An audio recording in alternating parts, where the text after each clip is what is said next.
পুরি দিয়ে। আর এখানে সাদা পিঠা করা হচ্ছে কয়টা, এই যে দুধ একটু আছে তার জন্য। আর এখানে পাটিসাপটার জন্য দিদি ভাই গোলাচ্ছে। তোমরা কি কি পিঠে বানিয়েছো কমেন্টে জানিও তো সবাই। আমি এমন করে ছাইড়ে দিই। এটাও হয়ে গেছে চিতই পিঠা।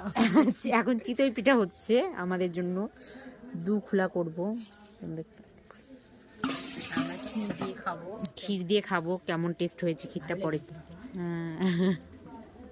আর আমাদের দেওর আসছে একটা, ওইটা ডো করা হচ্ছে ওই কড়াইটাই ই করেছি, পুলি পিঠার ডো করেছি। এখন একটু হাত দিয়ে ম্যাশ করে নিচ্ছি ভালো করে। আর ওখানে পাটিসাপটা ভাজা হবে এখন, দিদিভাই পাটিসাপটা ভাজবে আর আমি পুলি পিঠা বানাবো, তোমাদের সাথে শেয়ার করবো পুলি পিঠা কেমন হয়। কি বলো?